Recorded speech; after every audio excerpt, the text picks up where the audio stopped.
एक दो उदाहरण से मैं मेरी बात और से स्पष्ट करता हूँ। अंग्रेज गए तो जाने के समय उन्होंने 34,735 कानून इस देश में छोड़े, जो उन्होंने कभी भारत को गुलाम बनाने के लिए बनाए थे। अंग्रेजों का एक तरीका था कि भारत को गुलाम बनाना है तो एक तरीका तो ये है कि सीधे मारो पीटो और लूटो और उनको गुलाम बना के रखो ताकत से। एक तरीका ये है कि मारना पीटना और लूटना हर समय संभव नहीं होता तो कानून बनाकर गुलाम बना के रखो। तो अंग्रेजों ने शुरू के 100 साल तक तो यही किया कि मारा पीटा भारतवासियों को और सीधे उनकी लूटपाट की और डरा के धमका के गुलाम बना के रखा। लेकिन 100 साल से ज्यादा इस काम को वो चला नहीं पाए, तो फिर उन्होंने दूसरा रास्ता निकाला कि कानून बना के भारतवासियों को लूटो पीटो मारो और इनको कब्जे में करके रखो। तो कानून बनाए उन्होंने, और जो कानून बनाए वो सबके सब कानून आजादी के 63 साल के बाद भी चल रहे हैं। मैं उदाहरण से बताता हूँ। अंग्रेजों ने एक कानून बनाया भारत के क्रांतिकारियों पर अत्याचार करने के लिए, मारने के लिए, पीटने के लिए, क्रांतिकारियों को दबा कर रखने के लिए, और उस कानून का नाम रखा उन्होंने इंडियन पुलिस एक्ट, भारतीय पुलिस अधिनियम। अब कानून में लिखा है इंडियन, लेकिन उसमें भारतीय कुछ नहीं है, वो सब इंग्लिश है, अंग्रेजियत वाला कानून है। अंग्रेजों ने दुनिया के जिन जिन देशों को गुलाम बनाया, जैसे आयरलैंड को गुलाम बनाया, जैसे स्कॉटलैंड को गुलाम बनाया, जैसे न्यू साउथ वेल्स को गुलाम बनाया, अफ्रीका को गुलाम बनाया, इंडोनेशिया मलेशिया को गुलाम बनाया, चीन को बनाया, जापान को बनाया, दुनिया के 51 देशों को अंग्रेजों ने सीधे गुलाम बनाया। तो जिन जिन देशों को गुलाम बनाया वहाँ के नागरिकों पर अत्याचार करने के लिए उन्होंने पुलिस बनाई और उस पुलिस के कानून बनाए। वही उन्होंने भारत में किया। सन 1860 में इंडियन पुलिस एक्ट नाम का एक कानून बना दिया। इस कानून को बनाने का जो इतिहास था वो 2-3 वाक्यों में मैं कहना चाहूंगा। 1857 में क्रांति हो गई पूरे भारत में, आप सभी जानते हैं, और अंग्रेजों के खिलाफ इतनी बड़ी क्रांति कभी हुई नहीं थी इस देश में। भारत में 350 स्थानों पर अंग्रेजी सरकार को क्रांतिकारियों ने उखाड़ के फेंक दिया। 350 जिले थे भारत के जो अंग्रेजों की गुलामी से आजाद हो गए। झांसी आजाद हुआ, सतारा आजाद हुआ, पुणे आजाद हुआ, मुंबई आजाद हुआ, ऐसे 350 जिले भारत के आजाद हो गए। और इस क्रांति की लड़ाई में 1857 में 3,64,000 अंग्रेज मारे गए और भारतवासियों ने उनको गर्दन काट के मारा था। ऐसे नहीं मारा था, तलवारों से काटा, हथियों से काटा, गणासों से काटा, कुल्हाड़ी से काटा, क्योंकि भारतवासी इतने गुस्से में थे 1857 में अंग्रेजों के खिलाफ कि वैसे तो भारतवासी चींटी को मारना भी पाप समझते हैं, चींटी को मारना भी हिंसा समझते हैं, लेकिन उन भारतवासियों में इतना गुस्सा था, इतना क्रोध था कि उन्होंने अंग्रेजों को गर्दन से काट दिया। और महिलाओं ने ये काम किए थे, खाली पुरुषों ने नहीं किए थे। कुंवर सिंह जी की कहानी तो आप सभी जानते हैं। अंग्रेजों के खिलाफ जो मोर्चा उन्होंने संभाला था पटना में, आरा में, जब तक कुंवर सिंह जिंदा थे अंग्रेजों की सेना के पांव नहीं पड़े पूरे पटना और आरा के इलाके में। अपनी फौज की ताकत से वो लड़ते रहे थे और वो 1857 के हमारे देश के अमर शहीदों में उनकी गिनती होती है।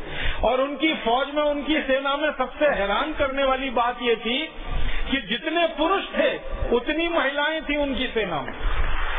महिला और पुरुषों की संख्या बराबर थी और महिलाएं भी उतनी दक्ष थी कि जो बंदूक से गोलियां चलाती थी अंग्रेजों के ऊपर। ऐसे बहादुर लोग इस देश की 1857 की लड़ाई में 7,32,000 थे, एक दो नहीं थे। भारत में उत्तर में जाओ, दक्षिण में जाओ, पूर्व में जाओ, पश्चिम में जाओ, हर जगह ये लड़ाई चल रही थी। नाना साहब पेशवा ने लड़ाई शुरू जरूर की थी, लेकिन नाना साहब पेशवा की लड़ाई 7,32,000 क्रांतिकारियों की लड़ाई बन गई थी और पूरे भारत में 3,64,000 अंग्रेजों को क्रांतिकारियों ने मार डाला था, खत्म कर दिया था। अंग्रेजों की सरकार खत्म हो गई थी। तब अंग्रेजों की संसद में इस बात पर चर्चा हुई कि आगे भारत को फिर से गुलाम बनाना हो तो क्या करना चाहिए। तो भारतवासियों में अंग्रेजों के खिलाफ बगावत पैदा ना हो, इसके लिए पुलिस व्यवस्था करनी चाहिए, पुलिस बनानी चाहिए, ताकि ये पुलिस अंग्रेजों की तरफ से भारतवासियों को दबाकर रख सके और इनके ऊपर जरूरत से अत्याचार कर सके। 1860 के पहले इस देश में अंग्रेजों की पुलिस नहीं थी, अंग्रेजों की सेना थी, उनकी मिलिट्री थी। 1860 के बाद उन्होंने सेना के साथ पुलिस की भी स्थापना कर ली और इसके लिए पुलिस एक्ट बना और इसमें अंग्रेजों ने कानून बना दिया कि जो भी पुलिस अधिकारी होगा वो भारतवासियों पर कितना भी अत्याचार कर सकेगा, लाठियों से मारेगा, लाठियों से पीटेगा और अगर कोई भारतवासी उसमें मर भी जाए तो अंग्रेज अधिकारी को कोई दोष नहीं लगेगा, उसको कोई दंड नहीं होगा। ऐसी व्यवस्था की थी। इसको अंग्रेजी भाषा में कहा जाता है right to offence. Right to offence माने अंग्रेज अधिकारी किसी भी भारतवासी को मारे पीटे और उसका सिर भी फोड़ दे और उसमें हत्या भी कर दे उसकी, तो अंग्रेज अधिकारी को दोष न लगे। ऐसा नियम राइट टू ऑफेंस।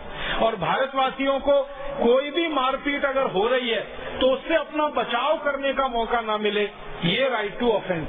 अगर अंग्रेज अधिकारी लाठियों से पीट रहा है, आपने उसकी लाठी पकड़ने की कोशिश की तो आपके खिलाफ मुकदमा बनेगा, अंग्रेज के खिलाफ नहीं बनेगा। ऐसी व्यवस्था उन्होंने की इंडियन पुलिस एक्ट में। इस कानून को 1860 में लागू किया गया और इसी कानून की ताकत से भारत के क्रांतिकारियों पर भयंकर अत्याचार किए गए। एक उदाहरण तो मैं जरूर दूंगा आपको। हमारे देश के एक महान क्रांतिकारी थे लाला लाजपत राय। उत्तर भारत के सबसे बड़े क्रांतिकारियों में उनकी गिनती हुआ करती थी। उस समय लाहौर भारत का अंग था, पाकिस्तान का बंटवारा हुआ नहीं था, तो लाहौर में लाला लाजपत राय अपने क्रांतिवीरता का काम किया करते थे। अंग्रेजों ने एक कानून बनाने के लिए कमीशन नियुक्त किया था, उसका नाम था साइमन कमीशन। वो भारत आया था और भेजा गया था उसको कि कुछ और कठोर कानून भारत में बनाकर लागू किए जाएं। तो साइमन कमीशन का विरोध करने के लिए लाला जी ने एक जुलूस निकाला था, निहत्थे लोगों का जुलूस था, शांति प्रिय जुलूस था। उस जुलूस पर अंग्रेजों की पुलिस की तरफ से लाठियां बरसाई गई और अंग्रेजों की पुलिस ने जुलूस पर जब लाठियां बरसाई तो एक अंग्रेज अधिकारी हुआ करता था, उसका नाम था सैंडर्स। सैंडर्स ने जानबूझकर लाला लाजपत राय के सिर में लाठियां मारी। एक लाठी मारी, दो मारी, तीन मारी, 4, 5, 6, 10, 11, 12, 14 लाठियां मारी। परिणाम क्या हुआ? लाला जी के सिर से खून ही खून निकलने लगा। तुरंत उनको हॉस्पिटल ले गए, लेकिन हॉस्पिटल में उनकी मृत्यु हो गई। लाला जी के सिर पर लाठियां मारकर जिस अंग्रेज ने उनकी हत्या की उसका नाम था सैंडर्स। उस अंग्रेज अधिकारी को सजा मिलनी चाहिए, इसके लिए भारत के एक दूसरे क्रांतिकारी शहीद आजम भगत सिंह ने पुलिस में दरखास्त की, अपील की। उनकी दरखास्त पर पुलिस ने एक्शन लिया। बाद में अदालत में ये मामला गया और अदालत ने ये कहकर सैंडर्स को बाइज्जत बरी कर दिया कि लाला जी के ऊपर जो लाठीचार्ज हुआ है वो कानून के हिसाब से हुआ है, उसमें सैंडर्स की कोई गलती नहीं है। शहीद आजम भगत सिंह ने बहस की इस विषय में, तो उनका तर्क ये था कि लाठी मारने का नियम है कि कमर के नीचे के हिस्से में लाठी मारी जाती है, सिर पे लाठी नहीं मार सकते आप। लेकिन लाला जी के सिर पर लाठी मारी गई। शहीद आजम भगत सिंह के तर्क को अंग्रेजों ने माना नहीं और अंत में फैसला ये हुआ कि इंडियन पुलिस एक्ट कानून के हिसाब से सैंडर्स को ये अधिकार था कि वो लाला जी को लाठियों से पीटे। अब लाला जी की इसमें मृत्यु हो गई तो हम कुछ नहीं कर सकते, सिर्फ अफसोस व्यक्त कर सकते। तो सैंडर्स बाइज्जत बरी हो गया। तो भगत सिंह को गुस्सा आया और भगत सिंह ने ये संकल्प लिया कि लाला जी की हत्यारे सैंडर्स को अंग्रेजों की प्रशासन ने, अंग्रेजी न्याय व्यवस्था ने दंड नहीं दिया है। मैं संकल्प करता हूं कि सैंडर्स को मैं दंड दूंगा और इसको वहां पहुंचाऊंगा जहां इसने लाला जी को पहुंचा। और आप जानते हैं अपने इसी संकल्प को पूरा करने के लिए शहीद आजम भगत सिंह ने सैंडर्स को गोली से मारा था और अंत में सैंडर्स को गोली से मारकर भगत सिंह गिरफ्तार हुए थे और भगत सिंह को फांसी की सजा हुई थी। जब भगत सिंह को फांसी की सजा हुई उसके काफी दिन पहले वो लाहौर की जेल में बंद हुए थे और उनसे बहुत लोग मिलने जाते थे। अमृतसर के एक पत्रकार महोदय उनसे कभी मिलने गए। भगत सिंह को पूछा कि आपके दिल की इच्छा क्या है? भगत सिंह ने कहा कि मैं तो फांसी चढ़ रहा हूं देश के लिए शहीद हो रहा हूँ। लेकिन मेरे जाने के बाद मैं भारत के नौजवानों से एक ही अपील करना चाहता हूँ, वो ये कि जिस अंग्रेजी कानून के चलते लाला लाजपत राय की हत्या की गई थी, उस इंडियन पुलिस एक्ट कानून को भारत के नागरिक और नौजवान आजादी की लड़ाई के समाप्त होने से पहले खत्म करा देंगे। ये मेरे दिल की इच्छा है, ये मेरी भावना है। जिस इंडियन पुलिस एक्ट के कारण शहीद आजम भगत सिंह को फांसी हुई, जिस इंडियन पुलिस एक्ट के कारण हमारे देश के अमर क्रांतिकारी लाला लाजपत राय जी की हत्या की गई, दुर्भाग्य हम सबका ये है कि वो इंडियन पुलिस एक्ट का कानून अभी आजादी मिलने के 63 साल के बाद भी इस देश में चल रहा है, वैसे का वैसा ही चल रहा है। जिस तरह से अंग्रेज पुलिस भारतवासियों पर लाठियों से वार करती थी, उसी तरह से आज की पुलिस भारतवासियों पर लाठियों से वार करती है। आपने अक्सर टीवी में समाचार सुना होगा, कई बार अखबारों में पढ़ा होगा, पुलिस ने लाठी चार्ज किया। ऐसे ही लाठी चार्ज होता है जैसे अंग्रेजों के जमाने में होता। कभी किसानों के ऊपर होता है, कभी मजदूरों के ऊपर होता है, कभी कारीगरों के ऊपर होता है। कभी कभी तो अफसोस है इस बात का कि अंधे लोगों पर पुलिस का लाठी चार्ज होता है, लूले लंगड़े लोगों पर पुलिस का लाठी चार्ज होता है, शरीर से विकलांग लोगों के ऊपर पुलिस का लाठी चार्ज होता है। कई बार मैंने टेलीविजन पर मेरी आंखों से देखा है कि किसान पानी के लिए कोई अपना जुलूस कर रहे हैं, धरना कर रहे हैं, प्रदर्शन कर रहे हैं। पानी मांगने वाले किसानों के ऊपर गोलियां चलाई जाती हैं और किसान उसमें मारे जाते हैं। अपनी जमीन को बचाने वाले किसानों के ऊपर गोलियां चलाई जाती हैं, किसान उसमें मारे जाते हैं। पीने का पानी मांगना कोई जुर्म है क्या? अपने खेतों के लिए पानी की व्यवस्था की मांग करना कोई जुर्म है क्या? कोई अपराध है क्या, जिसके लिए पुलिस इतनी बड़ी सजा देती है कि किसानों को गोलियों से मार देती है, लाठियां मार मार के उनको लूलुहान कर देती है।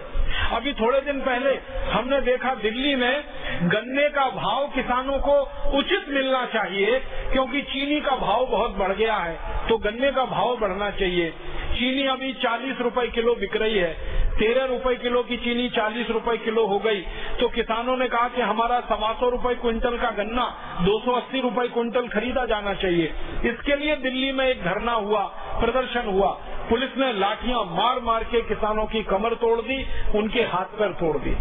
पता नहीं कितने किसानों को हड्डियां टूटी हैं, कितनों को प्लास्टर चढ़े। ऐसा हमेशा होता रहता है। कारण क्या है? पुलिस के पास वही हथियार है जो अंग्रेजों की पुलिस के पास था, और उस हथियार का नाम है इंडियन पुलिस है। उसी के आधार पर पुलिस आज भी अत्याचार करती है और निर्दोष नागरिकों को मारती है, पीटती है, उनको लहूलुहान करती है। बंगाल में एक छोटा सा गांव है नंदीग्राम। नंदीग्राम की कहानी आप सबको मालूम है। जबरदस्ती किसानों से जमीन छीनकर विदेशी कंपनियों को बेचने वाली वहां की सरकार के खिलाफ किसानों ने एक मोर्चा खोला था। बंगाल की पुलिस ने इतनी गोलियां चलाई थी कि 20 किसान नंदीग्राम में एक दिन में मार डाले। और जिन किसानों की पत्नियों, बहनों और बेटियों ने उस आंदोलन में भाग लिया अपनी जमीन बचाने के लिए, बंगाल की पुलिस ने उनके ऊपर इतनी बर्बरता ढाई कि माताओं, बहनों, बेटियों से बलात्कार किए उन्होंने। नंदीग्राम की रिपोर्ट सारे देश को शर्म से डुबो देने के लिए काफी है। हमारे देश में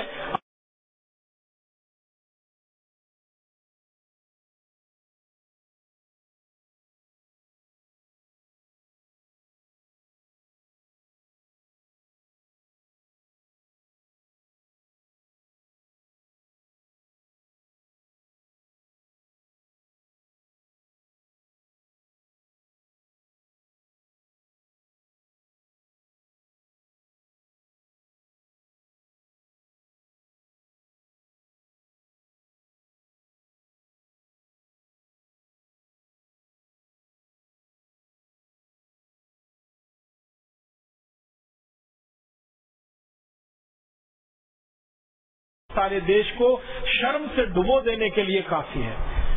हमारे देश में आजादी के 63 साल के बाद भी हमारी पुलिस वैसे ही अत्याचार करे माँ, बहन, बेटियों पर जैसे कभी अंग्रेजों की पुलिस किया करती थी। तो हम कैसे कहें कि हमारा देश स्वतंत्र हो गया है?